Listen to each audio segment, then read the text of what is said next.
Hello, welcome to the Fun Kids Science Weekly, officially the greatest podcast in the universe. Remember, we won the award last week. We've still got it. Thanks for coming back. My name's Dan. This week, we'll talk about the biggest flying creature ever. Also, you can find out why maple trees might save you from the sun. And I've got your questions to answer as always. Today, they're about colours, volcanoes, and itching. We will get to those in just a sec. First, let's catch up with one of our favourite geniuses on the show. This is a science superhero. It's K-Mystery. K-Mystery. Elements in danger. Hey guys, I think we're now understanding what elements are, the building blocks that make up everything around us.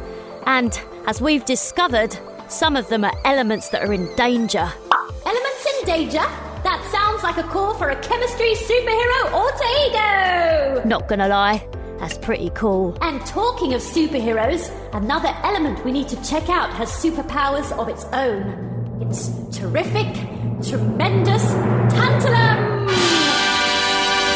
Which got its name because it's tantalising? Weirdly, you're right. No offence, but it doesn't look that tantalising. Just a lump of silvery metal. We're going to need to find some ancient Greeks. Okay, that's normal. Tantalus was kind of an evil villain in Greek mythology.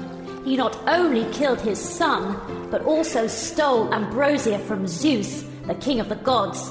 He's said to have also stolen a golden dog, but some stories say he was just looking after it for a friend. Yeah, right. So he's trying to drink the water, but it keeps slipping away. That's his punishment from Zeus. And those apples just above his head, they're just out of reach. Tantalizingly close, you might say. So, what's that got to do with an element in my mobile phone? Just like this dude can't drink the water, tantalum normally won't absorb or be affected by acids. It's amazingly strong. It can hold a huge amount of electricity too, which makes it one of the most valuable materials to make electrical capacitors. In the depths of your phone, the circuit board needs super efficient capacitors to hold the electricity that your phone needs to work. And they have to be really tough to last without corroding or rusting or decaying. Tantalum's perfect for the job. But all that stuff about Greek gods, Tantalus was just a myth, right? I mean, someone who wasn't a god must have discovered it for real. Don't let Zeus hear you say that. You do have a point, though. Tantalum was discovered in Sweden in 1802, although it would take over a century before we started to use it in machinery, and longer before using it in technology like phones. And now it's an element in danger, right? Legit super rare.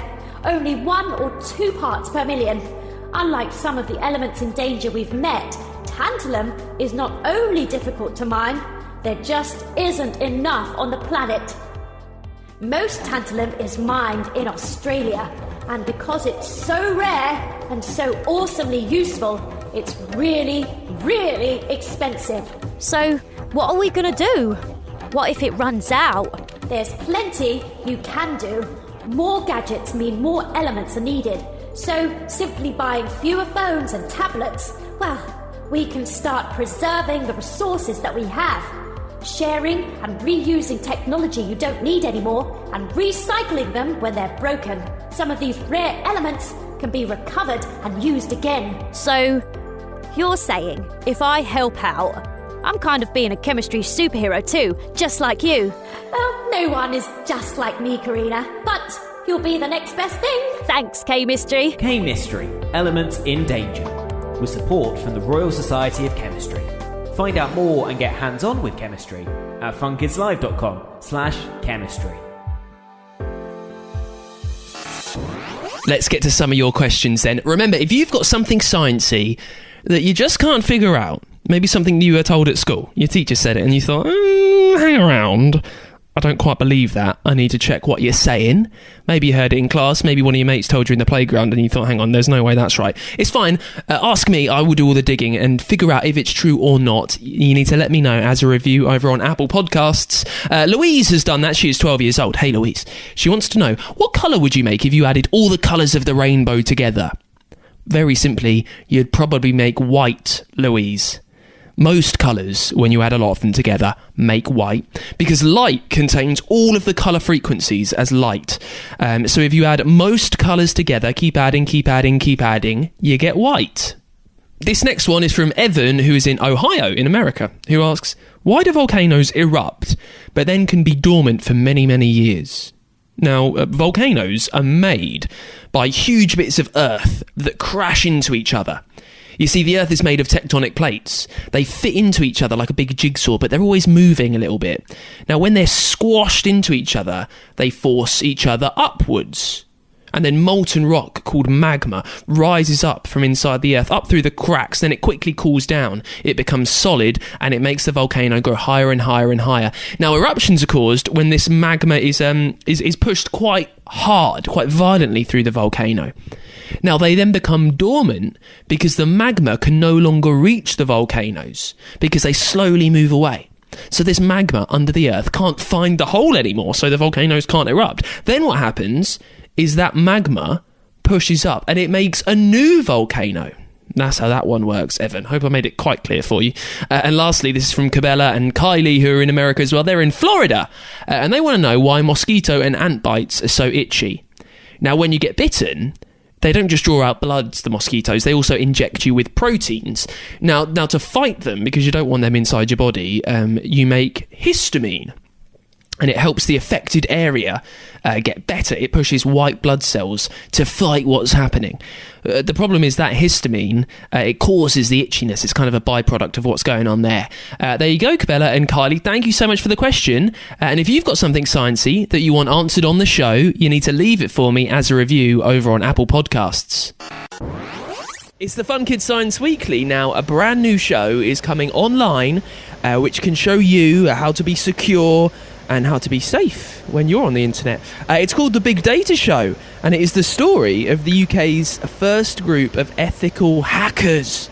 Ethical hackers. Love that phrase. Rupert Goodwins is heading it all up. He's helped write it, and he's on the show with us now. Hey, Rupert. Hello, how you doing? Very well. Thank you very much for joining us. Now, I'm going big on the term ethical hackers. I guess just explain to us what an ethical hacker actually is. Well, perhaps we start off with just saying what a hacker is. It's somebody who tries to do things with computer systems they shouldn't be allowed to do. They try and creatively use things and get past security and what have you. Now, ethical hackers try and do this, and if they find security problems, they don't exploit them, they don't try and steal any money or cause any damage. They get in touch with the people whose systems they've attacked and say, look, we found this problem, you might like to fix it. Generally, how is hacking, like I hear so much about hacking, but I've really got no concept of where you would begin ethically hacking. Is it a program that you download to your computer and then you do it? What happens? How do you get in behind the scenes? Okay, well, it's actually a state of mind. Now, it should be said that an ethical hacker will get permission first. That's very important. So either a company will come to you and say, will you attack our systems, and let us know if you find anything weak, or you find something but you don't do anything that the company wouldn't want you to do. So that's where it really becomes properly ethical. But in the days before all that was codified, it was more a question of we were running around online systems seeing what we could do and not causing any damage, but perhaps being a bit mischievous. But the way you do it is you think, okay, here's this computer system I want to get into. I wonder what its weaknesses are. Normally it's things like passwords are reused, or you can see who's using the system, you think they're using the same password as their username or something like that. So you just try different passwords and try that, or you understand the technology of a system and go, I know there's a weakness, and if I do this to it, if I send this message to it, it'll think I'm somebody else. So it's a question of the more you understand a system, the more you can understand its weaknesses and how you can get around security. Or sometimes you don't know this, but you know enough about computing to think there's probably a problem here. I'll start looking here. So it's like a puzzle. It's like doing a jigsaw where You may or may not have much of the overall picture, but you sort of get a feel for how to get into it. So that's how one ethically hacks. But what is someone who properly hacked me? What are they likely to find? Say, for instance, I'm putting secrets online to someone. Generally, who knows those now? Who has access to my data at the moment? It varies hugely, but normally, let's say you're sending secrets to somebody via an ordinary email system like Gmail or Microsoft or something like that, then they tend to be very secure if you attack them with no information whatsoever, so that they're good. But if I know you, and I know you've got a cat called Pudsey, and I think, well, I bet your password's Pudsey1234, and I try that, then I get in. So a lot of hacking is understanding people as much as understanding systems. And then I log on as you, and I've got access to everything you've got access to. I can send messages as you, I can read your email, I can delete stuff, I can do all sorts of mischief. Humans are often the weak spot increasingly these days, because computers are getting quite good. What can we do when we use our phones and our tablets and our computers to try and stop anyone getting access to stuff that they shouldn't at source? The most important thing is really to understand how passwords work. So never reuse a password on more than one system.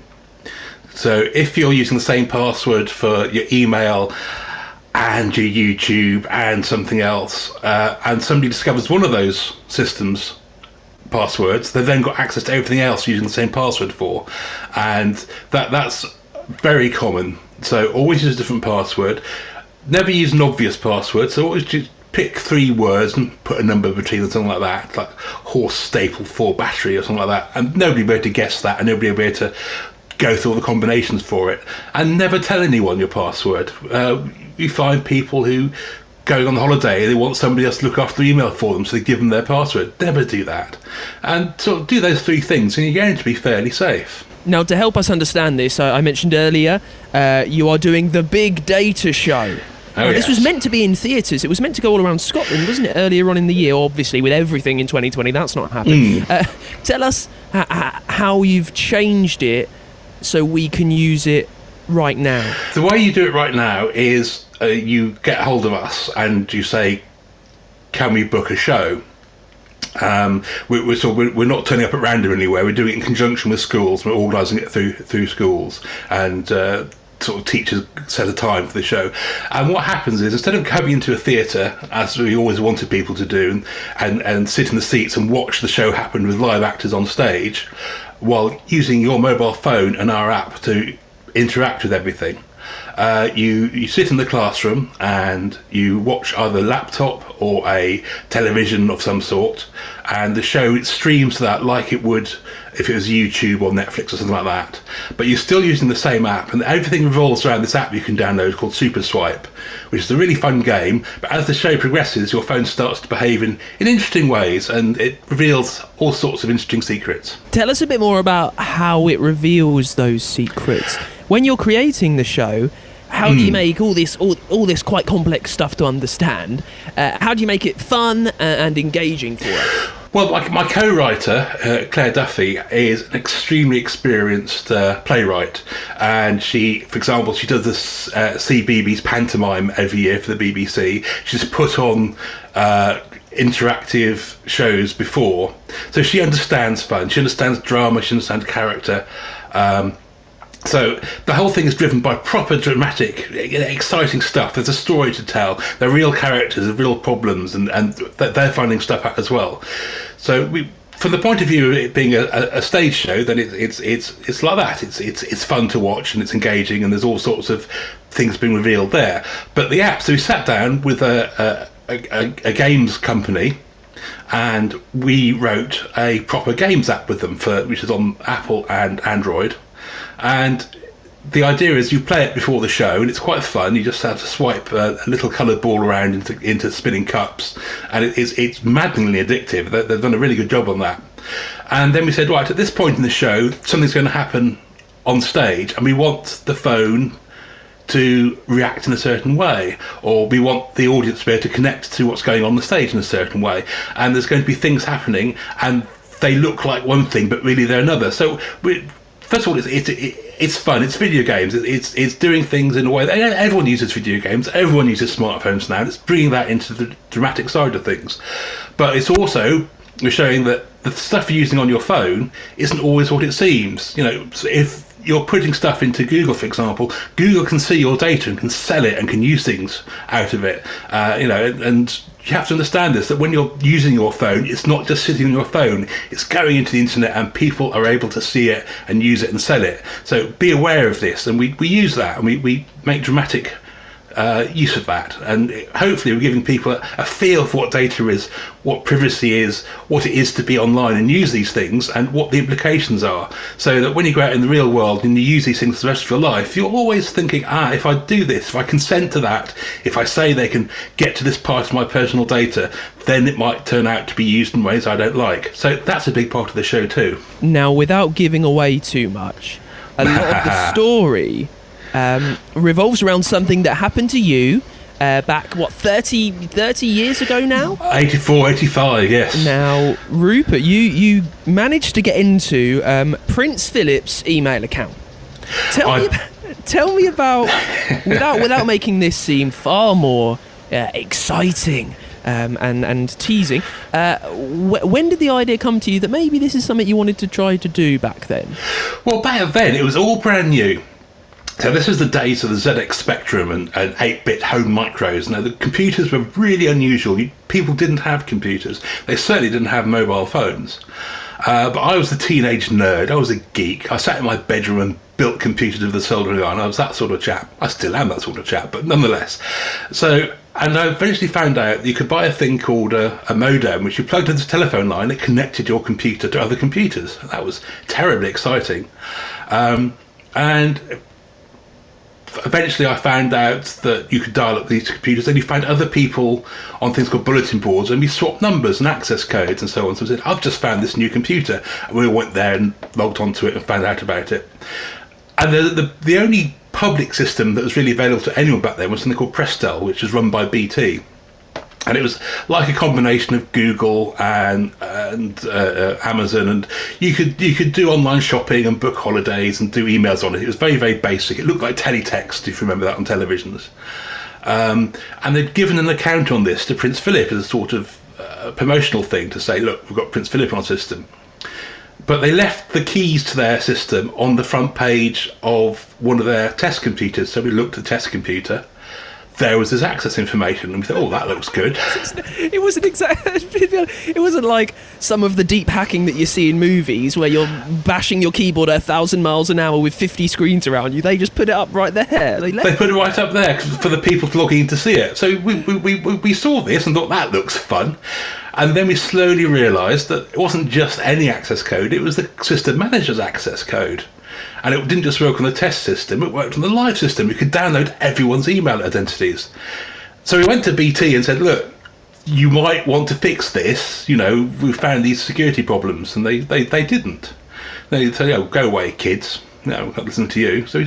So we started to tweak things on the system to make it obvious that they're being attacked, just trying to provoke them into fixing these things. Because one of the things you could do on it was home banking. Well, there's a little gang of 4 of us doing this, and one of our numbers actually did his home banking on the system, and he was really quite concerned that it got fixed. And they just ignored us completely. So in the end, we started talking to the press about it, and I discovered I had this bright idea that I could log on as Prince Philip and send an email as Prince Philip to a newspaper editor. At that point, it all got really rather interesting rather quickly. Turns out if you mess with the royal family, then people do take an interest in you. I think they might get wound up a little bit as well. Well, there you go. There's a tease, isn't there? So if people want to find out more about the Big Data Show and about how you hack ethically and for good reasons, where do they need to go, Rupert? Well, if you go to www.civicdigits.com, that's the theatre company that's doing it. So Civic Digits, CIVICDIGITS. And there's details there of how you can book a show, what it's all about, more background information. It's all happening there. So do that, and if you want to see it, then go and talk to one of your teachers and say, this looks fun, and they can get in contact with us, and we'll take it from there. Brilliant. Civicdigits.com. Yep. Rupert, thank you so much for joining us on the show. Absolute pleasure. Let's get on with this week's Dangerous Dan, where today we're talking about the largest known flying animal ever. Quetzalcoatlus was a huge pterosaur. It lived around 70 million years ago, at the time of the dinos, but it wasn't a proper dinosaur. Instead, it would soar all above them, and it was huge. This flying reptile, kind of like a bird, when it stood up on the ground, it was as tall as a giraffe. Its wings spread out to 36 feet, 10 metres. It was wide. It had a long, sharp beak as well. Now, its fossils were first discovered in Texas, in America. Now, what it eats, Quetzalcoatlus, is a little bit strange. It caused a bit of an argument, actually. You see, most flying creatures like this, they would catch fish from the sea. But this beast lived 250 miles from the ocean. So it couldn't have done that all the time. So now scientists think that it hunted small creatures on the land. And they had the ability to run as well. Just imagine seeing this huge flying reptile on top of you. With the sharp beak of a bird, it was tall like a giraffe, it had wings like a plane. And you knew if you were down there, there's no way you could outrun it. You were probably going to be its dinner. Yeah. Quetzalcoatlus, it goes straight onto our Dangerous Dan list. Let's catch up with another one of our favourite geniuses now, and this genius is telling us about a load of other geniuses that we should like. It's Sir Sidney McSprocket, talking about some of the most brilliant inventors. Sir Sidney McSprocket's Great British Minds. Oh, hello, Sir Sidney McSprocket here. As you know, we've been investigating some of Britain's greatest minds who've helped shape our world. Not just today, but in Victorian times too, when a tremendous event was held in London to showcase the world's greatest innovations. The Great Exhibition of 1851 was attended by millions of people, including royalty and all the big names of the day, including Charles Dickens, the famous novelist, although apparently he found it all a little bit much. When you think of all the weird and wonderful contraptions, I can't say I'm surprised. Glasses for short-sighted horses, anyone? Of course, Charles Dickens was a great British mind too. As we've seen, there are many different kinds of great minds. Creators, designers and inventors, and then those like Charles Dickens who write wonderful stories. And let's not forget artists and scientists, explorers, historians, archaeologists, and those who teach others. I wonder what sort of great mind you might be. I'd say the person who invented the first cup of tea was one of the finest minds of all. But that's just because I'm partial to a cup of tea. Oh, that's hit the spot. So, now we've met some great British minds and explored a bit of the 1851 Great Exhibition. Why not think about making your own great exhibition? Don't know where to start? Well, think about what we've learnt. An important factor is location. By placing a glittering palace in the centre of the capital city, no one could miss Prince Albert's exhibition. Now, you might not have a glittering palace, but you could use a nice big room in your house and create a window display, perhaps. Or what about a virtual exhibition online? Another important ingredient for a truly great exhibition is the crowds. Millions of people visited the 1851 Great Exhibition. Whilst you might not be able to accommodate quite so many, you could share with friends and family. You could invite them in to look around, or you could video call a classmate or family member and present your exhibition to them.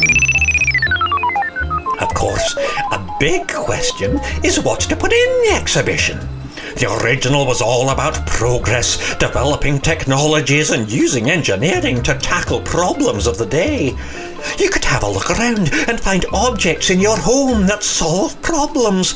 Perhaps you could even think of a way to customize them so they are even more useful. Use whatever comes to mind. String, sellotape, even sausages. Protecting the planet is of the utmost importance these days, so perhaps you could try to grow a plant in an unusual way that saves resources, or come up with an idea to help houses protect themselves for flooding. You could really go to town with drawings and diagrams and make a model, perhaps. Of course, there are great inventions in every corner of the globe, and unless you're very rich, it might be hard to go and see them for yourself. But you can research and write about them, even make models of them too, perhaps in an interesting way with 3D online illustrations or even the humble Play-Doh.